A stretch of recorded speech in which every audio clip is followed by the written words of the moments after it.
Seguimos con la información. Para mí es un privilegio que el doctor Contreras, director de la Facultad de Derecho, de la UNAM, por supuesto, haya aceptado la invitación. Iba a decir que otra facultad. Director, ¿cómo estás? Buenos días. El privilegio es para mí, Leonardo. Muchas gracias por invitarme. Oye, has dirigido todos estos años una de las facultades más prestigiadas de nuestra universidad y a mí me encantaría iniciar la conversación al centrar los temas de derecho propiamente con los grandes desafíos que tiene la educación superior. Te pongo uno de andar por casa y otro más delicado. El de andar por casa está circulando en redes sociales, un profesor que dice, yo ya me voy, yo ya no quiero dar clases porque llego a dar clases y mis estudiantes están con el telefonito bien. No, supongo que a los estudiantes de Derecho no les pasa eso, pero sí estamos ante una generación joven que está más desatenta, director.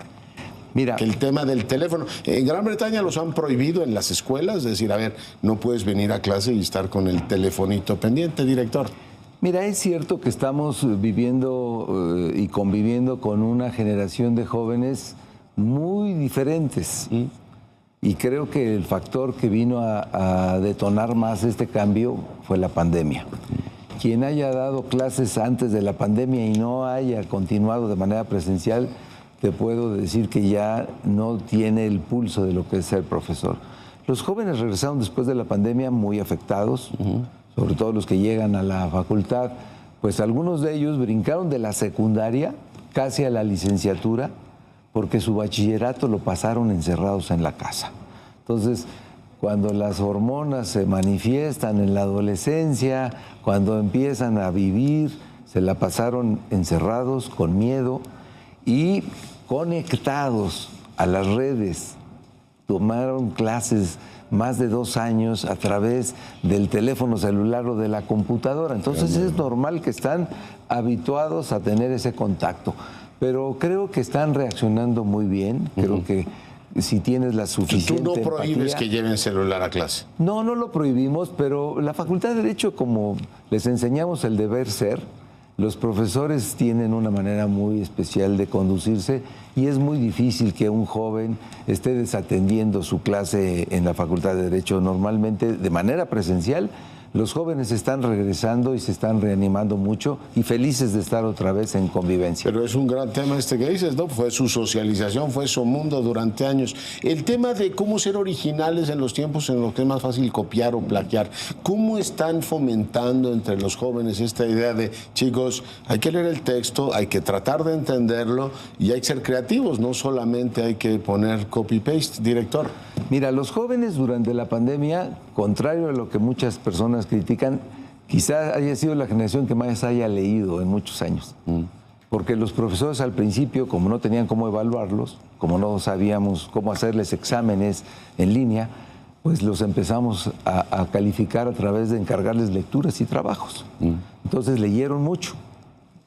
Están acostumbrados a investigar, porque finalmente durante los 2 años de la pandemia ellos se tenían que conectar, tenían que entrar al aula virtual, tú les encargabas trabajos, las librerías y las bibliotecas estuvieron cerradas y nosotros les pusimos a su disposición los acervos patrimoniales y literatura de Porrúa, de Tirán Blanche, y ellos tenían que investigar. Entonces están acostumbrados a tener una capacidad de investigación mayor que la que tenían antes.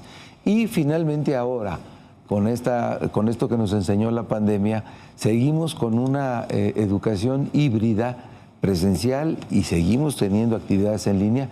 Y creo que si sabemos aprender lo que la pandemia nos enseñó, podemos tener una pedagogía mucho mejor que antes. Y que, bueno, todos ellos vayan por esa vía de leer y, bueno, pues este derecho a la educación, del que, por cierto, tú tienes un libro, se dé y se garantice. Y preguntarte, ¿el derecho juega un papel central en la discusión de la República? Hoy tenemos 2 grandes debates. Déjame empezar por el último, quizá no sea el más relevante desde el punto de vista jerárquico, pero es muy interesante este tema de la prisión preventiva. Ayer los gobernadores nos ponen un dilema que yo quería preguntártelo a ti, que eres un experto en el tema, es decir, ¿qué debemos hacer? ¿Atender lo que dice la instancia interamericana o la Constitución mexicana no tiene por qué plegarse a eso? Dilema que, bueno, pues te ruego que me ayudes a disolver. Entonces, ¿dónde está el problema, director? Bueno, es un falso dilema. México entró de manera soberana y ratificó de manera soberana su adhesión a los organismos internacionales y a los tribunales internacionales. Entonces, Las sentencias de la Corte Interamericana son obligatorias para México y nosotros enseñamos ahora derecho constitucional y derecho convencional. Entonces, que son las convenciones que hemos firmado. Y que además el artículo 1 de la Constitución dice que tienen el mismo nivel constitucional en materia de derechos humanos. Entonces, es un falso dilema. Desde luego que en esta época de inseguridad, violencia, impunidad, pues muchas de las autoridades que están dedicadas a la prevención y a la impartición de justicia a nivel local y a nivel federal, pues defienden esta posibilidad de que los pocos casos que llegan a detener, pues no tengan que dejarlos en libertad durante el proceso. Y hay una falta de cultura. Y eso es un pretexto, porque yo recuerdo durante muchos años, director, que se defendía el arraigo y decían, ¿cómo nos quieren quitar el arraigo? Después, bueno, a ver, es escandaloso que tengas arraigado a la gente. En este caso, la prisión preventiva, son todos los gobernadores los que salieron a plantear este falso dilema. Los gobernadores de la 4T. Ha faltado una culturización de la sociedad de entender que la reforma de 2008 y la reforma de 2011 en materia de derechos humanos es para defender la presunción de inocencia.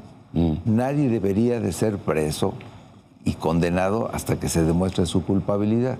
Y a veces se confunde que una persona tenga que estar vinculada a un proceso en libertad durante todo el juicio y se considera que si alguien sale de la cárcel durante el proceso ya es un sinónimo de injusticia o de impunidad.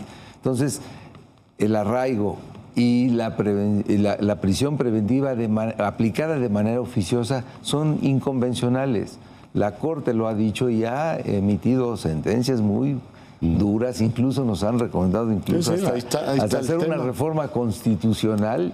Y entonces, pues, quienes se niegan a ello dicen que se envuelven en la bandera de la soberanía nacional diciendo que la Constitución de México no tiene por qué obedecer a lo que un organismo internacional determina. Oye, falso dilema, dices. En la Italia de los 90 se abrió un debate, creo que muy interesante, ahora lo tenemos en México muy vigente. Yo no sé qué sea peor, director, la politización de la justicia o la judicialización de la política. Pero hoy tenemos a la Suprema Corte en medio de la discusión nacional, hay una propuesta de reforma constitucional, el presidente insiste en que los ministros y algunos magistrados deban ser electos por voto popular. ¿Cómo ves ese frente, director?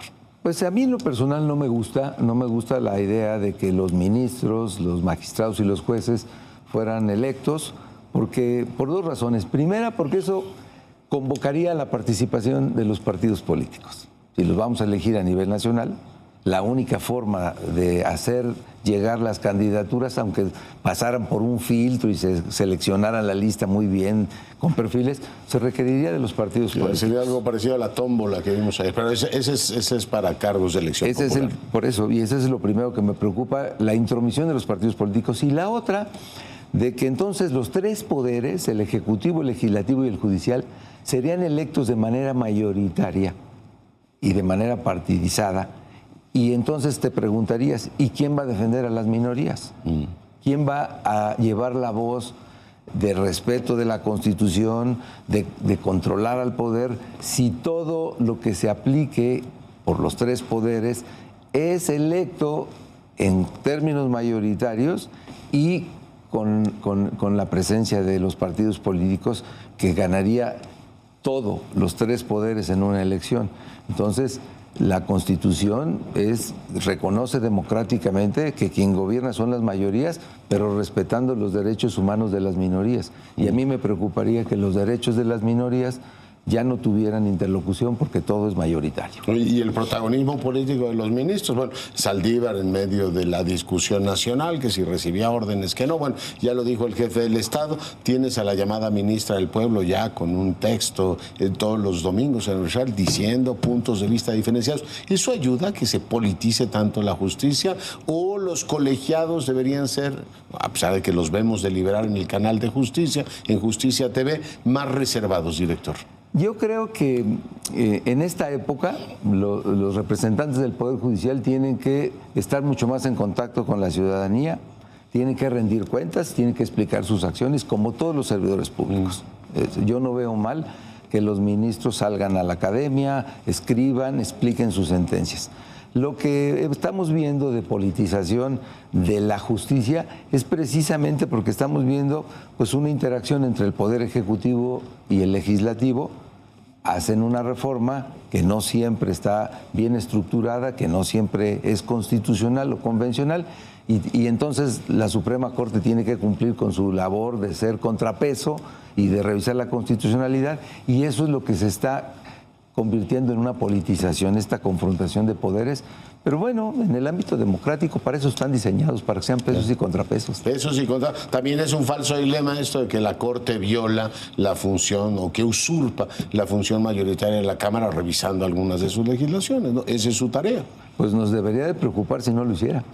Director, has tenido, por supuesto, un desempeño al frente de una comunidad de profesores extraordinaria, ¿no? Has tenido recientemente algunas bajas muy relevantes, como Sergio García Ramírez, sí, que todavía lo lamentamos, pero es una comunidad que le da muchísimo orgullo a la universidad y estoy seguro que, bueno, pues tendrás en tus memorias como director de la Facultad de Derecho muchas cosas que contarnos. Han sido 8 años de un trabajo muy intenso y me siento muy satisfecho de que hoy la Facultad de Derecho pues está en la élite universitaria mundial, está considerada la 26 del mundo y creo que ese es el camino que tiene que seguir las instituciones públicas, porque, a ver, somos la economía 12ª del mundo.